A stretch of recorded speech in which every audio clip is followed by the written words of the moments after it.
and welcome everyone.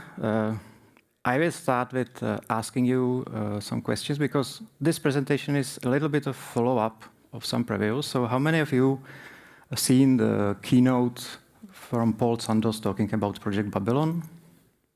Yeah, probably most of you. How many of you have been on the talk from Anna and Liz about the GPU-ready AI models? Yes, some of you. And how many of you have seen today's Paul's presentation about Java and AI? Yeah, also some people. So that's great.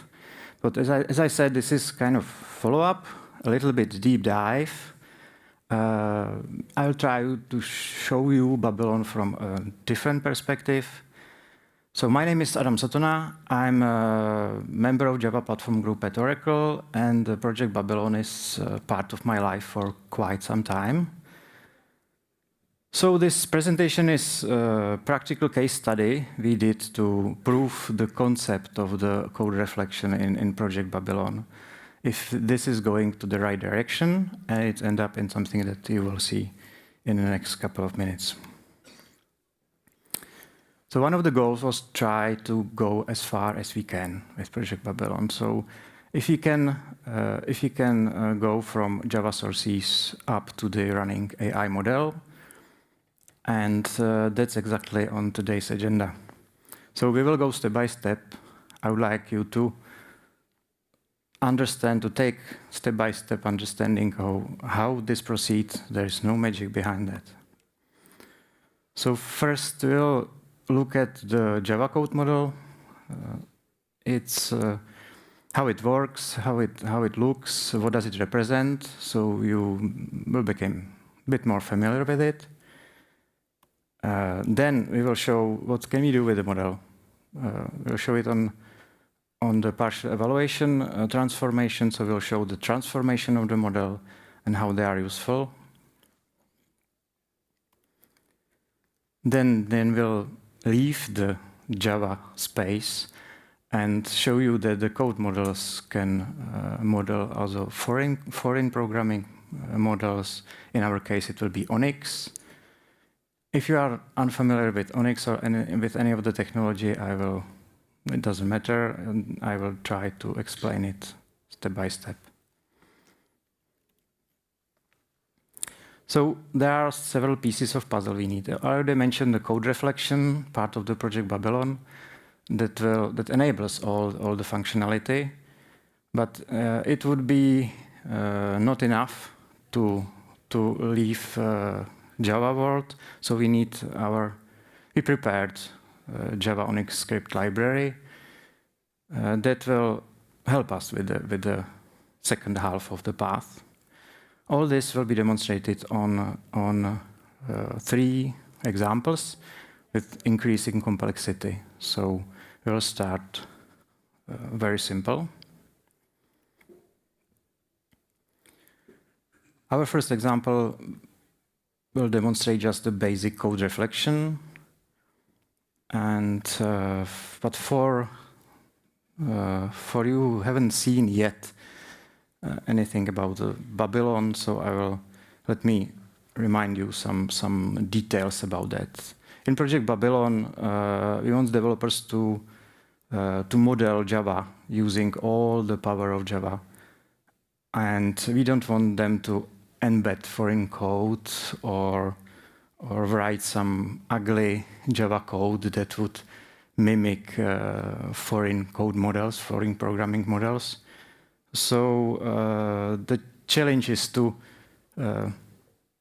go from the models written in Java, as you are used to as a Java developer, where you are familiar with it, you have all the tools to code complete it and all the helpers, and go to the foreign code model on the background, so you don't need to know it. However, let's start slowly. We'll start in a pure Java domain. This is the simplest example. We have method computed weighted sum of an array of 3 floats. The weights are here considered as computation constants. There are no custom libraries, no external tools involved, just Babylon and Java. In our first example, we would like to reach some kind of alternative version of our method. This is improved way of writing it. The loop is unrolled here. The constant, the weights are embedded as constant. The whole code is linearized. However, this way is not the best practice to write the Java. So we use it just for demonstration. So how to reach from one version to the other version of the Java code? Yeah, you probably already can guess it's using code reflection. Even this is not a typical usage of code reflection. It helps us to understand the basics without any distraction of foreign technologies. So first, we need to tell Java C compiler that we like to have the code reflection out of our method. So we annotate it with code reflection, and compiler will include the code model in the class. So it will be accessible for us as for reflection, particularly. Down you can see how to obtain it. Yeah, the entry point is the op class for us. So there we can get the code model of our method, as you are used to use reflection in Java. So there is no magic behind it. And anytime we can ask for textual representation of the code model, which looks like this. And here I have to mention that this is not a new language. Yeah, don't treat it as that you would be writing a text like this or modifying. No, this is purely for our visualization, so we can see it. We always access the code models through the code reflection API, like it's not intended to be manually tweaked. So now let's go step by step through the parts of the code model, what they mean. I've highlighted for you the code model itself. So all operations are in blue. The first operation represents the whole method we have. It has a nested body, that's the whole part in the curly brackets. And it starts with a symbol in black color. These are the operation attributes. So method name is one of the attributes. So you may see that it's the name is stored in the model as its attribute. In round brackets, you may see the method parameters, and behind that there is a return value. It's just to know what you see in our examples. All types are highlighted in green. Most of the types in our model are prefixed with Java type. That's because Java code model actually can contain only Java types and core types. However, that's not the limitation of the code reflection. It may model foreign types, foreign operations. So this is prefixed by Java type. Values are colored in red. They start with the % symbol. They are just numbered, and they are like interconnection between the return from operation and argument of other operation. So you can visualize it as a graph. Some of the operations are nested bodies. Function operation, that's our top one, has one body. That's the whole body of the method. Each body can have multiple blocks, but in our cases we don't see more blocks. There is just one block. So yeah, just has to mention that the body consists of blocks, and in each block there are operations. Our function body contains 6 nested operations, and we will go a little bit about them. The first one is variable declaration. Yeah, not everything matches exactly Java one-to-one, because, for example, in Java, if you have parameter, it automatically represents a variable. In code model, you have to explicitly declare it. That's like no magic behind that. All the other like parameters are in code model just regular values. Next two operations are again variable declaration, but this time with initialized with a constant value. So you may see that again it splits into 2 operations. One is taken as argument of the other. So just to get you more familiar. This one, Java 4, is much more interesting for us. It represents kind of high-level Java operations, which have multiple nested bodies, which model like more complex Java structures. And this particular Java 4 operation has 4 nested bodies. The first one corresponds to the loop initialization. You may see that each of the body has its own operands and own return values. In this case, the initializer doesn't have any operands, but it returns a variable. So it creates and returns our I variable. So we may hand over the variable references through the model. There is also one interesting operation there, the yield operation that represents one of the terminal operations which terminate the blocks and the body in our model. Second, nested body corresponds to the for loop conditional expression. So in this case, it takes as a operand the variable, and it returns a Java Boolean type to indicate whether we would like to continue with the loop or end it. Condition nested body takes the counter variable, and inside you may see the operations corresponding to the highlighted source code part. Third, nested body corresponds to the for update. Here is interesting that you get the variable as operand, and there is nothing returned, there is a void return. So the variable is updated using varStore operation inside that block.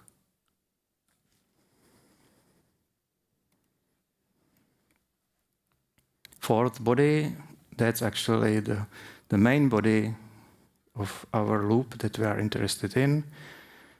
It also accepts our counter variable, and yeah.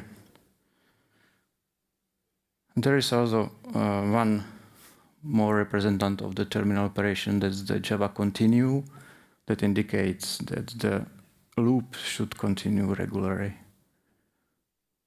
So I hope that this helps you. Yeah, there are more operations inside. This group of operations are representing the loading of the value from the array. Another 3 operations are loading weights from the field, and it's multiplied, added, and stored in the sum variable. So it's pretty straightforward. Last operation of our method actually loads the actual value of the sum and returns it. Return is another terminal operation we use in our models. You've been watching all these, just I hope not to make you sleepy. but to understand what you are looking at. Now we will look about the possibilities we have to working with the model, specifically how we can transform it. So as a use case or example, we will use the partial evaluation transformation. It's part of the code reflection of the Babylon, so you can use it. And what does this do?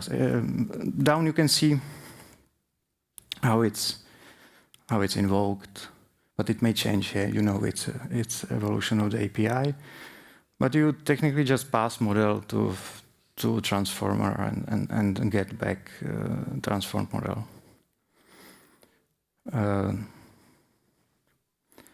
So on the right side, you see already transformed model. This transformation will help us to get like more compact version of the model. It unrolls the loops. It evaluates the constants. Yeah, I mentioned it unrolls only loops that are constant sized, that can be like fully unrolled. It evaluates the constants, including the weights that the field that we consider as constant. It's according to our configuration, so this is variable. So we will talk about the details in the next couple of minutes. So our counter variable is complete. It can reach only specific states, only 0, 1, and 2. So it's perfect candidate for unrolling the whole loop and replacing all the variable excesses with constants. Pretty simplified. Unrolling means that the body is like repeated every time with a different constant values, and it's kind of linearized. This is, by the way, very welcome effect for our purpose. Array load operations are just repeated, unrolled, but instead of taking loading the counter from variable, they take the constant. So they stay on the place, but they are just multiplied. Weight fields, as we decided to make them constant, so they are evaluated and they are embedded as a constant. So we save a lot of Java-specific operations here. Multiply operation is multiplied. Add operation is also multiplied. So as you can see, it's simple.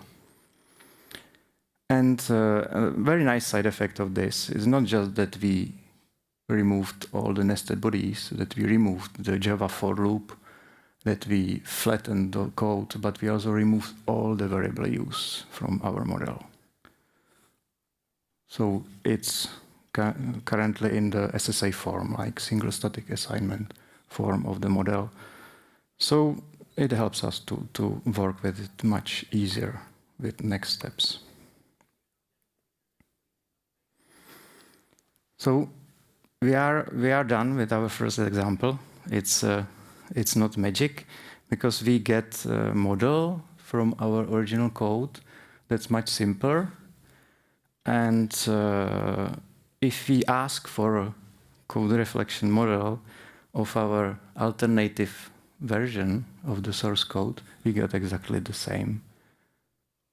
So we reach the same state by the transforming of the code models. So what to do now with the model? Yeah, you may ask, like, should I generate a Java out of it and recompile it? No, that's not necessary. Babylon contains the bytecode generator. You may ask it to generate the bytecode of the specific model for you, and you may get it in a form of a method handle in this case, and invoke it. So that's it. So you may do various transformations. This was just an example when we partially evaluated it. So now let's proceed with something more beefy. We will include the ONNX technology in our examples.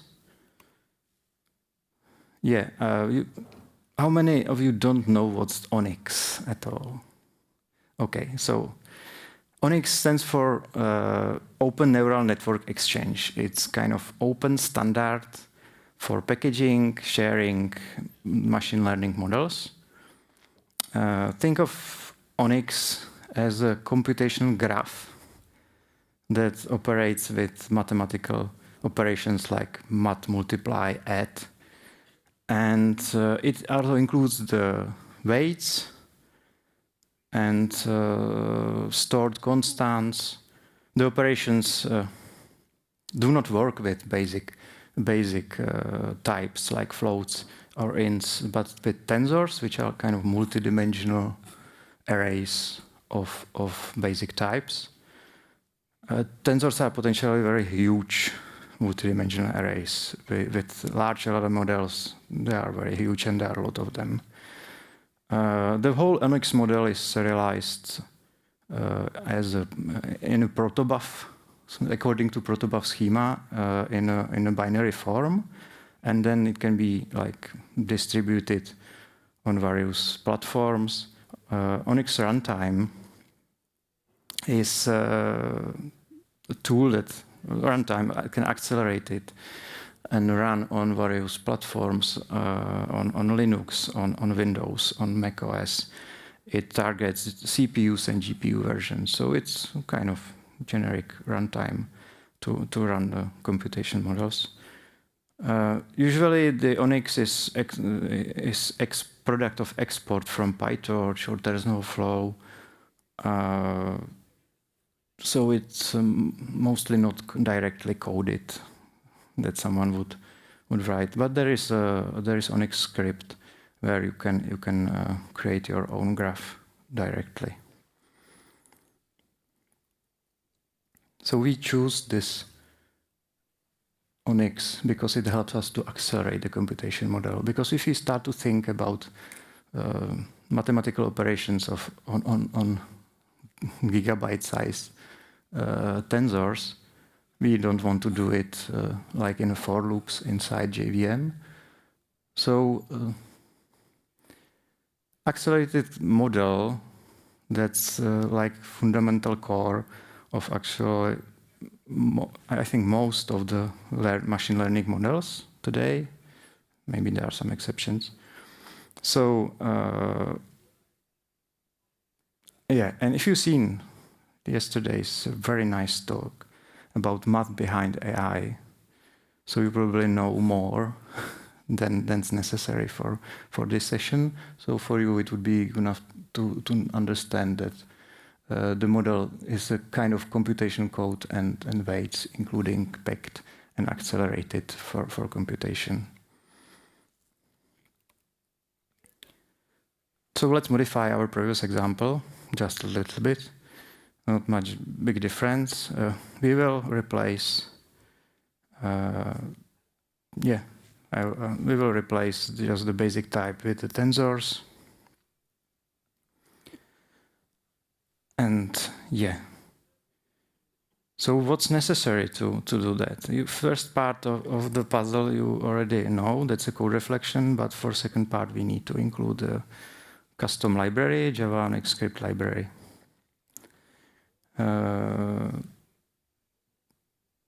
Now let's step aside for a while and explain what the Java ONNX script library is. Yeah. So ONNX represents for Java developers like two challenges. ONNX is a binary file format that we need to generate, and ONNX runtime is an external native library we need to communicate with, to operate, to execute. So Java ONNX script library is a product of case study that we try to face both challenges. We have to say that it's only a proof of concept. It's not any kind of production state. You may find it under examples in Project Babylon, under code reflection examples, to inspire how it may look like. The library consists of some core classes like tensors, ONNX-op, ONNX-type. It contains some set of transformations like ONNX transformer, and its execution part is concentrated in ONNX runtime class. So for easy access, like simply wrapped API. However, many parts of the library has been generated because we would like to save our time to don't write it manually. So for example, ONNX operators has been generated from ONNX specifications. Each of the operators is modeled as a static method of the ONNX operator class. It would be never-ending to write it manually from the specs, so we generated it. ONNX builder is also generated from the protobuf specification. We use it in ONNX script library to generate the binary ONNX protobuf files. So we need something to really export it to the binary. There might be alternative ways, of course. ORT API and ORT Gen API are generated by JExtract tool, part of the OpenJDK JExtract project. JExtract generates FFM API Java bindings from native library headers, so it saves an incredible amount of work and time. So through these bindings, we can operate ONNX runtime and GenAI runtime directly from Java without a hassle. So let's continue in our example. Because the ONNX is really a different beast than the Java, you know. So let's proceed step by step. On the right side, you may see the visualization of the ONNX model of our method, where we are heading in our second example. So first, we have again written example in Java using the API I just talked about. And on the right side, you may see its Java code model. It's very similar to our first example, except for some differences. Instead of primitive types, we used tensor types.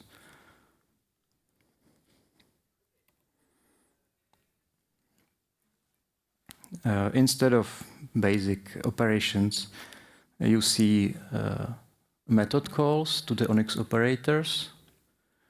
So you may identify the constant, mul, and add calls to our API, because we use the API to model the code, so now we see it in the model this way.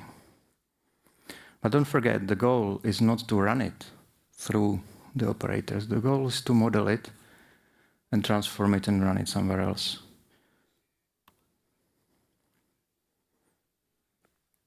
So our first transformation is very similar to what we did. We do partial evaluation.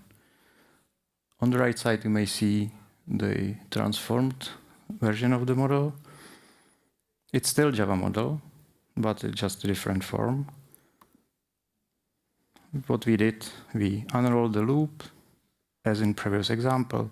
We evaluated the constant, we flattened the whole model, eliminated all variables. So now it looks really nice. It's very close to, so we can generate a graph used in ONNX from this. Tensor weights are making us little troubles, so we keep them for now as loading from field. They are expected to be too big to include them as constants in the model, so we will handle them later. So once we have this, on the left side, still Java code model. On the right side, you see that this is no more Java. This is called a dialect, like ONNX-specific dialect of code model. And it's up to us or users what it will include. In this case, it only supports tuples, specific ONNX types, and ONNX operations. Yeah, there is space in code reflection to create your own dialects for your programming models for technologies you would like to connect with Java. So this is intermediate step to our binary model. How we get there? First, ONNX doesn't like unknown array lengths. So we transformed tensor arrays into tuples of tensor. So we know exactly there are 3 of them. Yeah, I talked about the weights which are causing us a little trouble. So in this case, we don't have any field or receiver instance in ONNX model. So we need to pass them somehow. So our solution might be done differently, but our solution was added as additional parameter. So the weights appeared as a parameter of our model. All array loads are changed to tuple load. This is mechanical transformation because we are using tuples instead of arrays. Constant operations, they either disappeared or they moved to attributes, because ONNX works only with tensors, if I simplify it, of course. So there are no like ints or floats going around, so they are used only in the model as attributes, so kind of definition of the behavior of each of the operation. So it nicely moved to the operation attributes.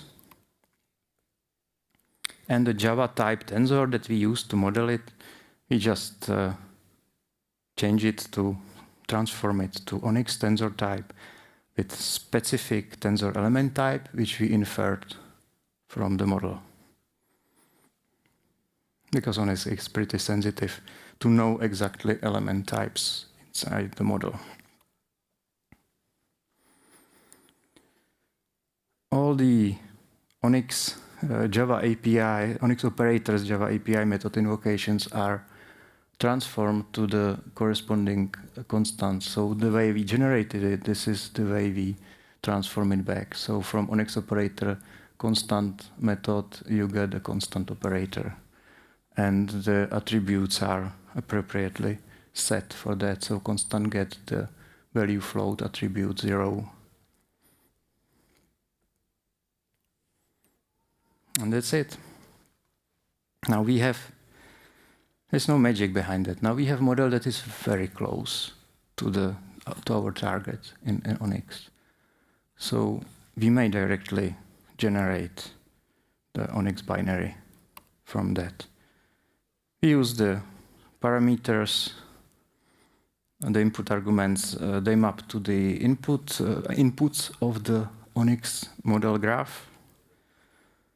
The second parameter we said it's weights, so we pass the weights and embed them inside the model. We know them because we partially evaluated them, so we keep them, and now we can store them in the model. Operation attributes are also embedded. In our case, it's just the 0. And multiply operations and their inputs and outputs, as well as the add operations, inputs, outputs, are linked together into the computational graph you see on the right side. Return, which is only one, only from flat, simple code, is the return value from the computational graph in ONNX. So that's it. We are done. And we've transformed Java methods into ONNX binary with just a few almost simple steps on background. So now we need to execute it. This is how it's done. ONNX runtime, that's another part of the library that we created, does all this stuff on the background for us. So all the transformation steps that we just described, you just pass the lambda calling your method that's annotated by code reflection into ONNX runtime execute. And it's not executed in Java. It's passed all the transformation I've just described, and it runs in ONNX runtime through FFM API. That's it. So what can we do more with that? This was just a second example. So now let's squeeze much more from the technology we just seen, and let's try to code an AI model in Java and run it in ONNX. But first, I don't know how many of you are aware of how the LLM model's inference process works. Yeah, I had to learn it by myself as well. So user input, if you prompt some AI, it's first tokenized.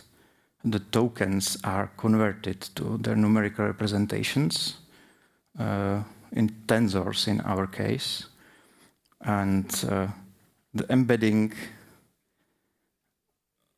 is the process that maps the tokens to our multidimensional space, let's say, and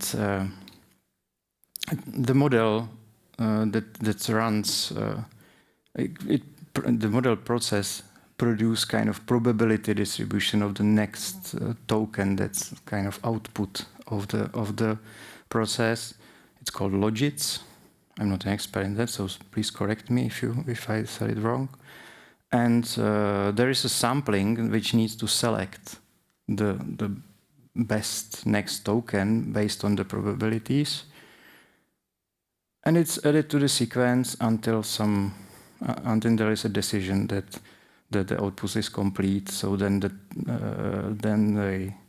tensors with all the logits the tensors are decoded into tokens, and tokens are detokenized into human readable text form.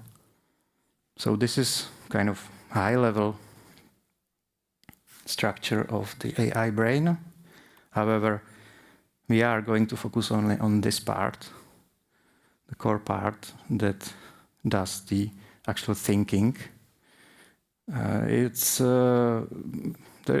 will model it as a method, so-called transformer or forward function of LLM model, and the rest will be handled for us by the ONNX-GenAI runtime. So we will not code the tokenizer and embedder and these things. So just a brief look what's inside. That the function, the transform function, consists of multiple layers. The layers are structurally identical, but they have like individual inputs, weights, and they are interconnected, and they require a lot of computational power.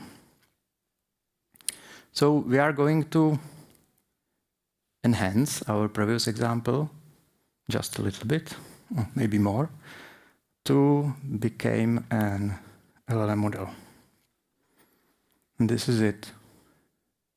You may see that it almost fits on one screen. Yeah, I just cut the long lines for you. But this is the whole brain of Llama 3.2, encoded in Java in ONNX. I have to write down that it's Llama-style transformer with prenormalization, rotary position embedding, grouped query attention, gated multi-layer perception, switch gated linear unit, and residual norm fusion. Yeah. It looks like a big jump from the previous example, but actually it's not so big difference from the programmer's perspective. Of course, mathematicians wouldn't agree. It's just a bit more complex function. It's using more fancy-sounding operations from ONNX. It's using much bigger weights and much more of them, but it still fits on one slide. So this method performs forward pass through the llama model. We have one of the parameters is a tensor with our input IDs. We have attention mask, if you are familiar with the technology. We have an array of tensors. Each of it corresponds to one layer with past keys and past values. They are like cached key and value states from the previous passes through the model. I call it like short memory, but maybe it's wrong, but I like it. We use a lot of weights. I won't describe all of them. Some of the weights are global, like token weights, init weights. A lot of weights are per layer. So it's big. Most of the weights are trained. Yeah, we didn't train it by ourselves for this example. So this model corresponds exactly to the model that you can download and run. So we use it as is. Just code it in Java. There are two specific weights which are not trained, but rather deterministically computed. There are cosinus cache and sinus cache, which used for rotary positioning. But too much details. There are also a lot of constants. One of the constants is the layers. In our case, the llama model has 16 layers. All these constants are transformed into attributes of the operations, except for layers which are unrolled later.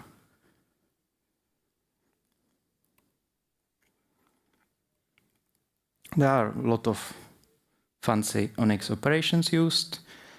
Some of you are familiar with that may already notice that we used like some of the combined advanced, or they call it sometimes contrib operations from ONNX. I won't deep dive into explanation, but you may be familiar with some of the names like group, peri attention, matmul, and bits. And similar to previous example, the for loop represents the layers here. So we would like to unroll it. It's constant sized loop. We are also accessing the arrays of weights. So we need to evaluate and unroll these things. And there is a new kind of issue in this case, because it's not enough to return just one value from method. We need to return multiple values. We need to return logits, past keys, present keys, and present values. So we do it by modeling it, modeling as a record. So we created custom record with these, and the record is transformed to tuple. So pretty simple. So this models for us multiple value return from method. So I won't go deeply through. This is the Java model, fragment of the Java model that we get from the code you've seen. I won't deep dive into it, but it's similar, just much bigger and much more complicated than the previous example. This is example of the transformed to the ONNX dialect. You may see it nicely linearized using only ONNX operations and tuple loads. So pretty straightforward. You may notice some of the operations are prefixed with domain. That are the contrib operations we used from ONNX. They are a part of the runtime, so you may freely use it. And once we generate the ONNX binary, we get something like this. This is a fragment of it.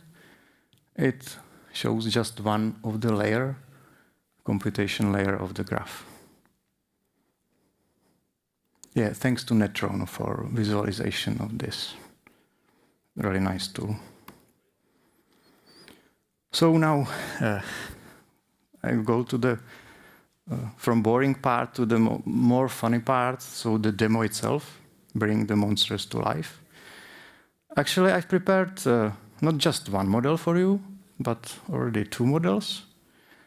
And you will see how they will cooperate. And yeah, to avoid speculation that if something works in one case, it's just an accident, so I created 2 of them. So let's see our first model. It's the Llama model. It's instruction-tuned Llama 3.2 with 1 billion parameters, and it's optimized with int4 quantization, if you are interested. And you may see that it contains like 16 layers. That's the constant on top of the screen. Weights correspond to what we've seen. Majority of the weights are per layer. Yeah, we use a trick to load the weights from the external data file here. So you may see the model ONNX data, that's the trained weights downloaded, and we just load it to the weights. There is no copying beside that because they are memory mapped into like external memory, so there are no. If you communicate through FFM API with ONNX, there is no copying. We just handle the pointers.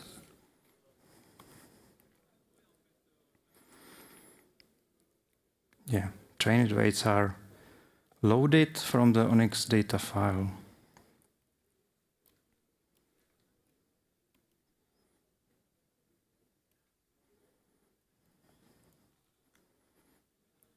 And here you see the forward method that you see on the previous slide.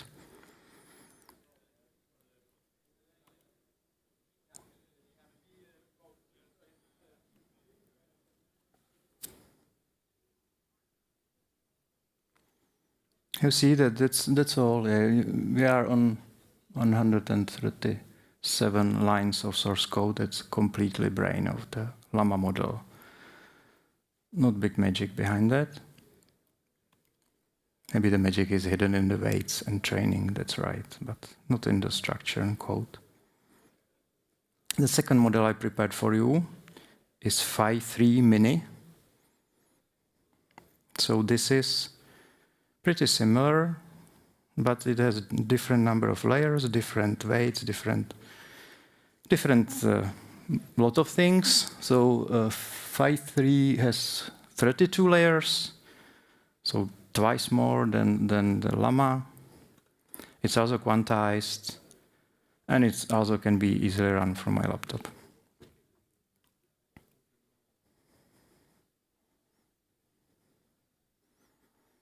A lot of parameters differ. Again, we load the train data. We didn't train it by ourselves yet.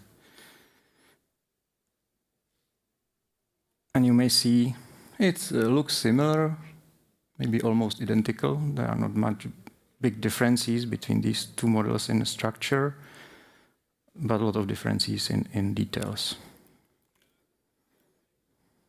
The complexity of the model is similar. You may see that it's under 140 lines of sources. Yeah. Now, let's move to demo itself. I was thinking how to showcase these 2 models, so I prepared a haiku contest. So I will run both of the models, and they will be composing haiku. Yeah, so first, to make it simpler, I created a simple record of contestant. It contains the model name, color code, so you can see it in colors. Prompt template, because each of the model is using different prompt formats. It will hold the live ONNX Gen AI runtime session of the model, and it will remember its last response. Yeah. The constructor of the contestant builds the GenAI runtime session from the instance. So all the magic that we described in the previous slides happens inside this. Like it builds the instance from the instance of the model. It builds the live session. So it does all the code reflection, transformation, and exporting to ONNX and execution, and you get the session kind of pointer in this case, thanks to FFM API. And every time we prompt the model, it's formatted according to the model. It's formatted, and the session is prompted, and response is kept inside. So we can use one response from one model to put it as an input for others, so they will try to make better haiku based on what its competitor did. Main part of the demo is that we just create it in the confined arena. If you already heard about the FFM API, how it works, we create two contestants. One is the llama. It will use the blue color, specific llama prompt format. Phi is the other contestant. It was purple color, different formatting.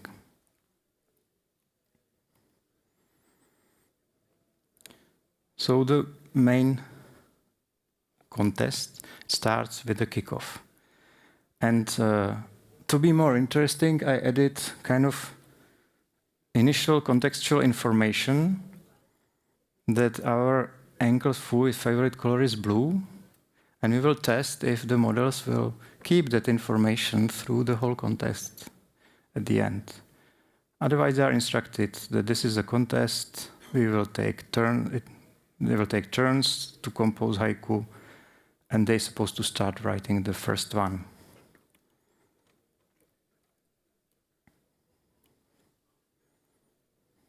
The contest goes in 5 rounds. And each time the response from its competitor is added with information. Now write a new, better, and unique haiku verse. So they try to beat each other. And at the end, we will ask, like, what's the favorite color of our uncle Fu? So let's try it run. Oh, what happens?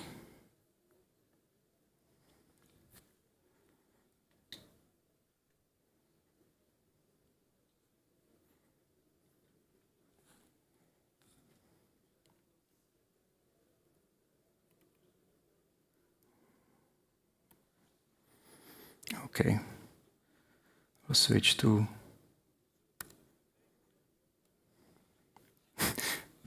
yeah. Now you found me that I had prepared a screen recording of that.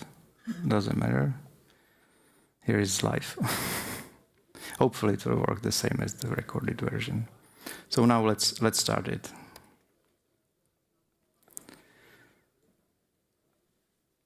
As a debug prompt, you may... Oh, it's not visible? You see a different content than me.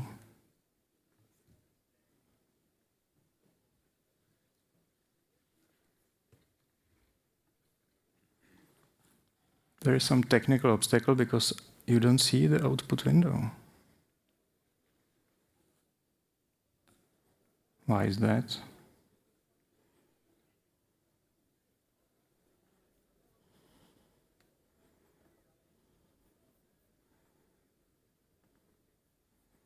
Oh, it's been hijacked by...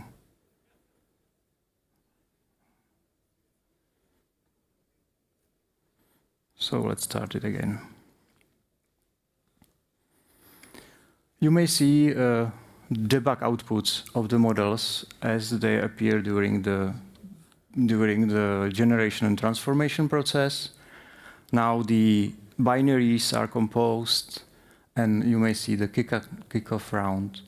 So first response, so they are composing some verses of haiku, which you may enjoy, but they are not so important for our test. And after round 5, Llama answers, yeah, blue. The favorite color for uncle is blue. However, Phi says, Uncle Fu favorite color is not specified in any public domain information. Yeah, but we did it. If we look at the Phi model, if we look at the contest, yeah, we specified initially that favorite color of Uncle Fu is blue. So what can we do with that? It probably doesn't have enough big context. I call it like short memory. So let's look at the Phi3 model.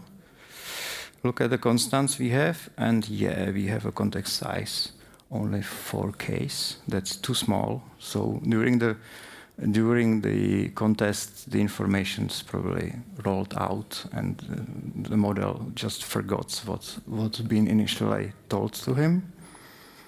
Let's look like where the constant is used. So it's used just to initialize it's one of the dimensions of the cosinus and sinus cache.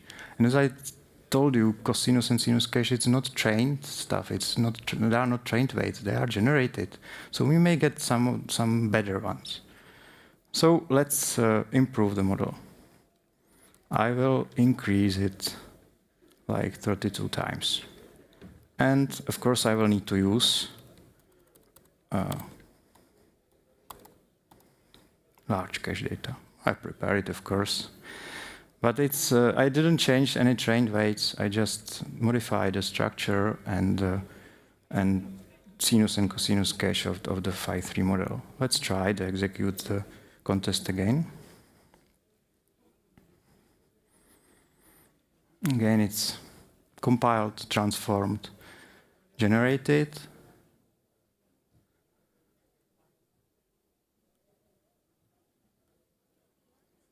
And the contest begins. You may enjoy more haiku verses.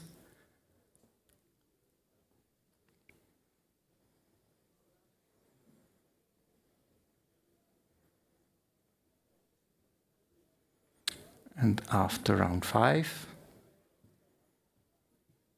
yes. So we improved the Phi3 model. Oh, improved. It's for some price. Yeah, the computation is more complicated. But yeah, we changed the model actively. We changed the structure, and we improve its context size. So now it fits, and it remembers the initial information. So that's a kind of proof that you cannot just code the model. It really works. You can really modify, play with the tools. Most of the stuff you will need training for that or retraining, but that's a bit out of scope for this.